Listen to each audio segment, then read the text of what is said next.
Largimi I papritur I Limit nga shtëpia e Big Brother VIP Kosova 4 ka ngjallur reagime dhe pikpyetje të shumta tek publiku. Vetëm pak pas daljes, ish banori ka bërë reagimin e tij të parë publik, duke hedhur dritë mbi arsyet që çuan në ndërprerjen e garës. Sipas Limit, largimi I tij nuk ka qenë një vendim I momentit, por pasojë e një marrëveshjeje të paracaktuar me produksionin, e cila ishte vendosur që përpara nisjes së formatit. Ai ka bërë të ditur se gjithçka u aktivizua pas një telefonate specifike, e cila kishte të bënte me një çështje strikte personale. Limi ka sqaruar se kishte lënë udhëzime të qarta për stafin drejtues. Nëse do të merrte një telefonat të tillë, ai duhej të largohej menjëherë nga shtëpia. Ky, sipas tij, ishte I vetmi kusht që kishte vendosur për pjesëmarrjen në këtë format dhe që u respektua në momentin kur situata ndodhi. Duhet ta marr siç vjen, është shprehur ai, duke theksuar se ndonse nuk është një person që dorëzohet lehtë, rrethanat personale ishin të pashmangshme. Ai shtoi se rrugëtimi I tij në shtëpi duhet të ndalej aty, pavarësisht dëshirës për të vazhduar lojën. Në përfundim të deklaratës, Limi la të kuptohet se arsyeja madhore e largimit lidhet me jetën jashtë shtëpisë, duke përfunduar me fjalët: "Por çka të bëjmë, kjo është jeta. Disa ditë në Big Brother janë më të zakonshme se të tjerat, disa të tjerat janë më të vështira, më emocionale, më ngarkuese. Sot ishte një nga ato ditë kur Alba u zgjua shumë herët, por ndjeu se trupi I saj nuk ishte në gjendje të përballonte ritmin normal. Në sy kishte lodhje dhe brenda një çasti ndjeu një ndjenjë të pazakontë të dobësisë.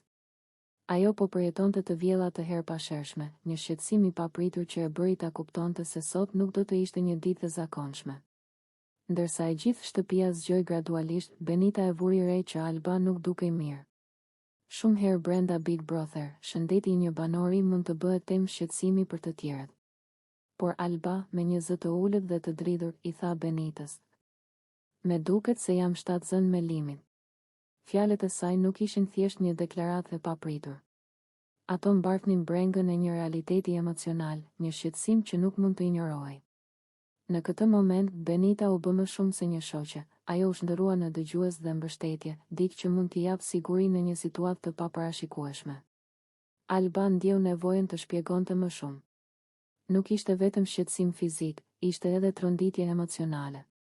Çdo ditë në shtëpi është një sfidë, por kur shqetësimet e shëndetit dhe mundësia e një shtatzënie bashkohen me presionin publik, ato bëhen një barë e madhe për të gjithë. Benita e dëgjoi me kujdes dhe pa gjykim. Në Big Brother, çdo informacion mund të bëhet lajm, çdo emocion mund të interpretohet dhe shpesh marrëdhëniet ndryshojnë në varësi të mënyrës se si reagojnë banorët. Benita kuptoi se, për Alba, fjalët nuk ishin lojë, ato ishin shprehje e pasigurisë dhe frikës. Alba filloi të përshkruante ndjenjat e saj. Ajo tregoi se nuk kishte dhimbje të forta, por një ndjenjë të vjelljes, lodhje dhe nervozizmi që nuk I kishte ndjerë më parë. Gjithçka dukej e paparashikueshme. Çdo veprim, çdo lëvizje, çdo tingull I ambientit mund të shkaktonte shqetësim. Ajo ndjeu nevojën të qëndronte e qetë, por trupi I saj reagoi. Ndryshe, Benita e mbështeti duke I thënë se gjithçka do të ishte më mirë nëse ajo do të vizitonte doktorin e shtëpisë. Në një format si Big Brother, banorët nuk kanë akses të menjëhershëm në informacion të jashtëm, por ka mënyra për të kërkuar ndihmë. Mbështetja emocionale e Benitës ishte e rëndësishme sepse ndihmonte Albën të mos ndjehej e vetme në këtë situatë të ndjeshme. Më pas, Alba filloi të reflektonte mbi emocionet e saj. Nuk ishte vetëm shqetësimi për shëndetin fizik, por edhe për pasojat e mundshme emocionale dhe psikologjike të situatës. Për një banore në Big Brother, çdo lajm personal mund të bëhet publik dhe çdo situatë mund të përshkruhet ndryshe nga kamera. Ky fakt shtonte një presion të madh psikologjik. Ajo filloi të fliste për Limin. Për herë të parë në heshtje, përshkroi marrëdhënien e tyre, ndjenjat dhe frikën që kishte. Nuk ishte vetëm shqetësimi për shtatzënin, por edhe për mënyrën se si kjo situatë mund të ndryshonte marrëdhëniet me të tjerët brenda shtëpisë. Në çdo ambient ku njerëzit bashkëjetojnë, lojrat e pazakonta janë më shumë se një argëtim. Ato janë testi I guximit, kreativitetit dhe aftësisë për të reaguar në presion. Një nga episodet më të çuditshme që ndodhi në shtëpi ishte sfida e Gimpos dhe Selinës, e cila u bë një nga momentet më të përfolura mes banorëve. Gimbo ju afrua Selinës me një sfidë të pazakontë dhe tha me ton të qetë, por të prerë: "Ta haje zogun krejt, me gjithë pupla." Në atë moment, sytë e Selinës u zgjeruan. Jo sepse ajo nuk e kuptonte lojën, por sepse nuk kishte përjetuar kur një kërkesë kaq të çuditshme dhe të menjëhershme. Fjala "ta haje zogun" nuk ishte thjesht një metaforë, ishte një pjesë e lojës ku çdo veprim, sado i vogël, kishte rëndësi. Në sfidat e shtëpisë, gjithçka është simbolike, guximi për të përballuar diçka e çuditshme, aftësia për të mos u trembur nga publiku dhe shpejtësia për të reaguar, shpesh përcakton fituesin. Selina, duke kuptuar rëndësinë e sfidës, ju drejtua Gretës me një zë të ulët. Me tha Gimbo ta ha zogun me gjithë pupla. Kjo fjali tregoi shumë për marrëdhëniet ndërpersonale brenda shtëpisë. Në një ambient ku çdo informacion ka rëndësi strategjike, Selina kishte zgjedhur të ndahej vetëm me Gretën, një aleate të besueshme, duke treguar se ndonjëherë sfidat nuk janë vetëm fizike, por edhe psikologjike.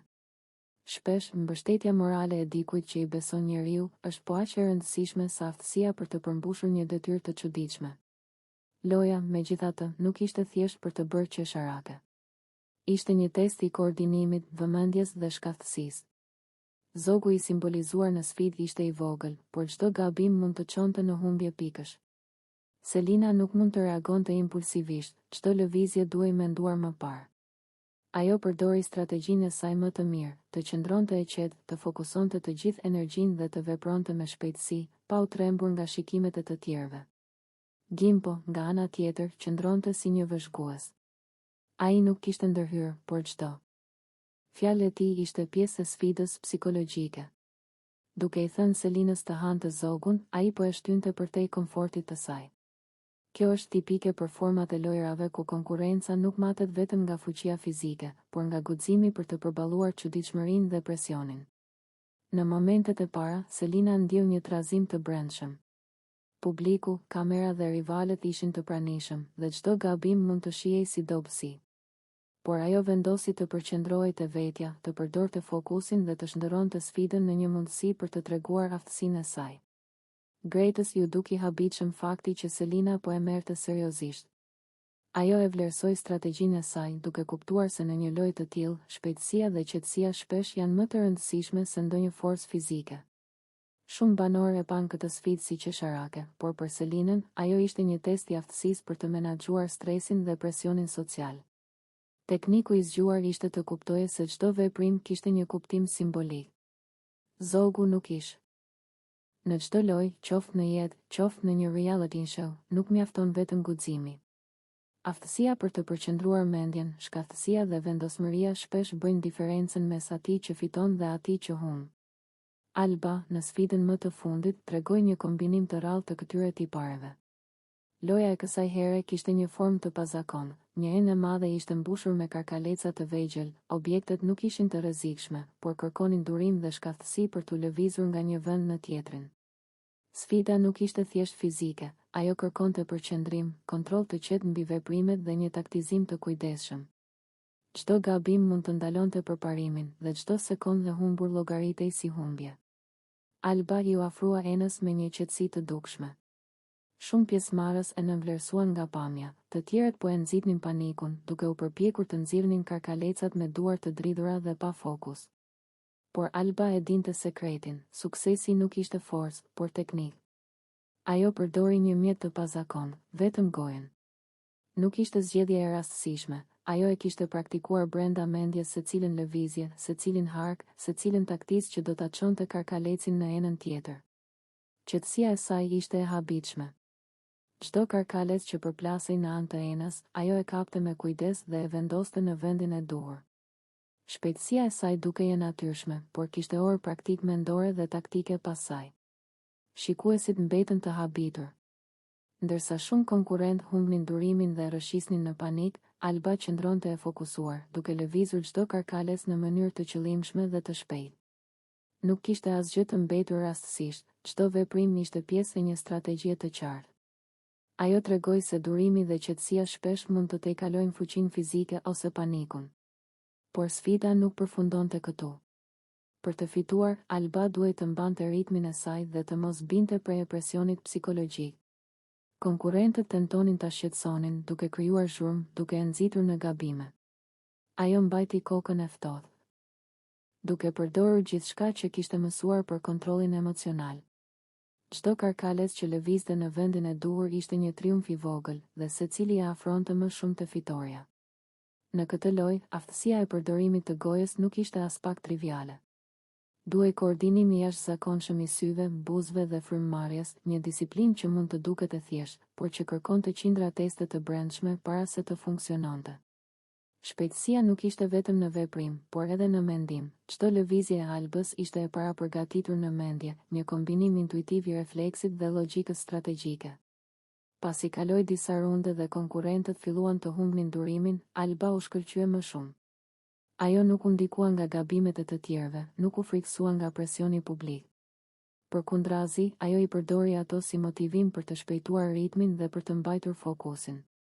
Çdo karkales që hynte në enën e duhur bëhej simbol i një fitoreje të vogël, dhe së bashku këto fitore të vogla u bën rruga drejt triumf. Në një ambient ku nervat janë gjithmonë të tendosura dhe ku çdo fjalë duket sikur kërkon të bëhet titull, mjafton një gjest i vogël për ta ndezur zjarrin. Atë ditë Alba u shfaq ndryshe nga herët e tjera. Mori një shkop në dorë, jo si armë të vërtet, por si simbol sfide, dhe me një buzëqeshje të hidhur tha: "Është koha për aksion. Kujt t'i bie e para? Ta nis nga vajzat apo nga djemb? Më mirë nga djemb." Në atë fjali kishte ironi, revolt, lodhje nga hipokrizia e grumbulluar. Ajo nuk po kërkonte dhunë fizike, po kërkonte përballje. Shkopi ishte metafora e guximit për t'i thënë gjërat troç, pa frikë nga pasojat. E para në radhë ishte Labinoti. Mes tyre kishte mbetur një plagë e vjetër fjalësh të pathëna. Alba ju afrua dhe me zë të fortë i tha: "Ti je ai që ke lënë fëmijët rrugëve të botës dhe sot vjen këtu të na shesësh moral." Fjalët ranë si gur. Labinoti u shtang. Në sytë e tij u përzien zemërimi dhe faji. Ai u përpoq të mbrojë, duke thënë se jeta nuk është bardhë dhe zi, se çdo njeri ka historinë e vet, por Alba nuk po kërkonte shpjegime, ajo po kërkonte përgjegjësi. Pas tij radha i erdhi Klodit. Përplasja me të ishte edhe më e ashpër, sepse mes tyre ekzistonte një histori më e gjatë mosbesimi. Ti përdor fëmijët, përdor ndjenjat, përdor këdo vetëm për të shkuar në finale, i tha ajo. Për ty njerëzit janë shkallë, jo zemra. Klodi u përpoq ta kthente bisedën në shaka, por nuk ja doli. Në zërin e Albës kishte një vendosmëri që nuk lejonte lojë. Ajo po i vinte përballë me pasqyrën e veprimeve të tyre. Shtëpia u nda në dy kampe. Disa e pan Albën si tepër agresive, si dikë që po kalonte kufi. Të tjerë e pan si të vetmen që guxonte të thoshte atë që shumë e mendonin në heshtje. Në të vërtetë, ajo po shprehte lodhjen nga një realitet ku ndjenjat shpesh kthehen në monedhë këmbimi. Fjalët për fëmijët ishin pika më e ndjeshme. Ato prekën diçka të shenjtë. Por Alba besonte se pikërisht pas kësaj shenjtërie fshieshin manipulimet më të mëdha. Kur dikush e përdor figurën e familjes për të fituar simpati, ai luan me emocionet më të pastra të publikut. Labinoti u përpoq t'i tregonte se askush nuk ka të drejtë të gjykojë prindërimin e tjetrit. Ai foli për sakrificat, për largësinë, për zgjedhjet e vështira të emigrimit. Por Alba nuk po fliste për rrethana, ajo po fliste për përgjegjësi morale.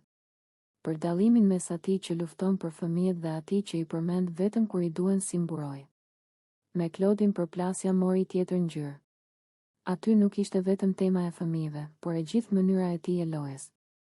Alba i numëroi një nga një, puthjet e dhëna për inat, afrimet e llogaritura, dramat e krijuara për prime. Ti nuk dashuron askën, i tha, ti dashuron idenë për të fituar. Klodi u ndjej i zhveshur para të gjithëve. Ai i akuzoi Albën se po kërkonte protagonizëm, se po luante rolin e gjykatëses. Por ajo ju përgjigj se nuk po gjykonte, por reagonte ndaj asaj që shitet çdo ditë. Në thelb, ajo sken tregoi përplasjen mes dy botëve, botës së imazhit dhe